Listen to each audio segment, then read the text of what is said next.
Fala do Vascão, cara. Vamos lá, domingo, Vasco e Vitória passou para as 6h30, tá? O jogo ia ser às 11 da manhã em São Januário, vai seguir sendo em São Januário, mas passou para as 6h30, foi um pedido da TV. Então, de novo, domingo, Vasco e Vitória não vai ser às 11 da manhã, e sim às 6h30, 18h30. Outra informação, patrocinador Master. A Betfair com até 115 milhões de reais em contrato de pouco mais de 1 ano e meio até o fim do ano que vem. O Vasco, até assinar com essa empresa, essa casa de apostas, era a única equipe da Série A sem um patrocinador Master. E aí, com essa grana entrando, o Vasco espera ter mais fluxo de caixa para não depender tanto assim da grana da 777, ter os aportes previstos em contrato, mas também poder ter fluxo de caixa. Outra informação, Medel, porque no meio disso tudo, né, seguem aparecendo relatos e notícias de colegas sobre a situação de problemas de ambiente do Medel no Vasco. Porque depois de supostamente o Medel ter agredido o Cauã Paixão, isso no Campeonato Carioca, e eu digo supostamente porque o Medel negou isso publicamente. Teve também discussão com o João Vitor, com o Juan Sforza, discussões acaloradas, assim. E não tivemos relatos de agressão, mas foram discussões acaloradas. E até com o gerente de futebol Cláudio Rocha e o ex-diretor de futebol Alexandre Matos. Foram alguns problemas que apareceram. Hoje, o Diogo Dantas, do Globo, relatou problemas até com funcionários, o que deu muito mais insatisfação do elenco com o Medel, que tinha o apoio e a confiança do Ramon Dias e do Emiliano Dias e também do Lúcio Barbosa. Certo é que, depois da saída do Ramon Dias, o Medel perdeu espaço. E hoje o Medel é um jogador reserva nessa equipe do Vasco, com o técnico interino, o Rafael Paiva. A gente vai seguir acompanhando essa situação do Medel. É um cara que tem aparecido aí, para com ele, relatos de problemas de ambiente e de relacionamento com outros jogadores. E nos últimos jogos, ele perdeu espaço na zaga Cruz Maltina. Até então ele era absoluto, né? Capitão e titular absoluto dessa equipe do Vasco. Bom, essas as informações aí da manhã do Vasco. A gente vai seguir acompanhando, é claro, meu parceiro Bruno Azevedo. Valeu, Breno Monsef. Pois é, cara. Bom que é só notícia boa, Vasco, né? Rapaz, é um clima bem agradável, né? Que coisa, é inacreditável como o Vasco consegue... tem nos até surpreender a cada dia. E tem até um comentário aqui como o Vasco consegue irritar seu torcedor mesmo sem jogar. Eu costumava dizer, o Rafael Araújo que falou isso, o Vasco tá tão afundado que consegue a proeza de irritar os torcedores mesmo sem jogar. Tem um amigo meu vascaíno que disse o seguinte... Abraço, Rafa. Torcer pro Vasco é muito bom, o problema é quando tem jogo.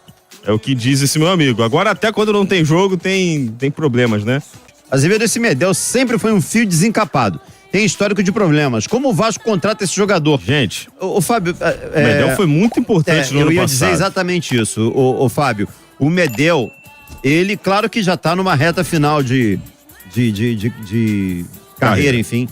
Mas é um jogador que tem o seu valor, né? É um bom defensor.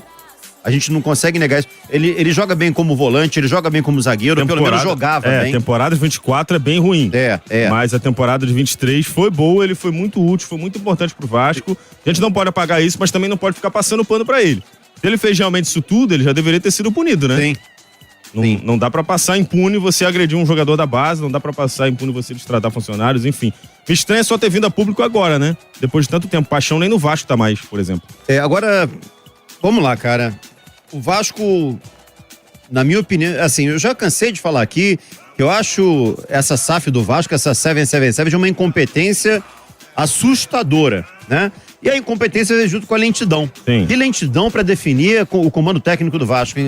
Só a gente ver o patrocinador. Foi um bom contrato? Foi um bom contrato, mas o Vasco chegou até maio sem um patrocinador master, né? O único time da Série A que começou o Brasileirão sem um patrocinador. O Vasco ficou um tempão sem um diretor de futebol. A contratação do Hugo Moura, 10 milhões de reais para um jogador que foi expulso nesse último jogo, também veio por conta de um desentendimento entre o Ramon Dias e o Alexandre Matos. O Alexandre Matos sai e não é o diretor de futebol que faz a contratação. Definiu o diretor já chega tendo que encontrar um técnico. É tudo muito devagar. Você vai contratar alguém, é uma burocracia danada. E falta senso de urgência, né? Acho que esse é o termo que classifica o Vasco hoje. Vamos lá, o nome do Álvaro Pacheco tinha sido um nome que até surgiu com uma certa força, mas como eu tinha explicado várias vezes, o nome que o Vasco queria era do Paulo Pesolano, né? Até o Pedro Martins, que é o novo diretor de futebol, foi o primeiro nome que ele falou quando houve a saída do Ramon Dias, depois daquela goleada pro Criciúma.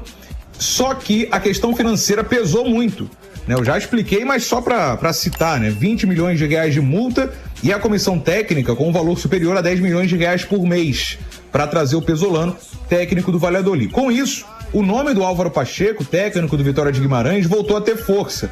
E a imprensa portuguesa relata que já até há uma ruptura entre o Álvaro Pacheco e a diretoria do Vitória de Guimarães, que já se prepara para a saída do Álvaro ao fim do Campeonato Português. E aí é até curioso a gente lembrar, porque recentemente o Álvaro chegou a ter proposta do Cuiabá, mas a proposta não avançou. E a negociação do Pesolano está travada com o Vasco. Então o nome da vez é do Álvaro Pacheco. Ele tem contrato com o Vitória de Guimarães até 2025. E aí o Vasco aproveita esse momento até ruim entre o Álvaro e a diretoria do Vitória para tentar fechar a negociação e trazer o Álvaro Pacheco antes do fim da temporada europeia. Porque esse motivo, né, o motivo, na verdade, dessa ruptura é justamente o interesse do Vasco e um sim inicial que o Álvaro deu ao Vasco. E aí, pelo que a gente tem de informação que vem da Europa, do Vitória de Guimarães, é que a diretoria da equipe portuguesa já até negocia com outros nomes para poder suprir a saída já iminente do Álvaro Pacheco. Ele é português, 52 anos de idade, chegou ao Vitória nesta temporada, ou seja, no meio do ano passado, e aí treinou a equipe ao longo do Campeonato Português, com 18 vitórias, faltando agora 2 rodadas para o fim do Campeonato Português. Esse é o cenário. O nome do Álvaro Pacheco voltando a ter força, o Vitória de Guimarães já se preparando para perder o treinador e o Vasco indo com força de fato para buscar trazer esse nome a partir de semana que vem, já com o fim aí, antecipando na verdade o fim da temporada europeia, conseguindo um acerto, uma liberação e ter um novo treinador, Álvaro Pacheco, português. Mudança de nome, Pesolano, agora o Pacheco pode ser o novo técnico do Vasco, hein, Vitória? O Pesolano é um ótimo nome, mas é caro, né?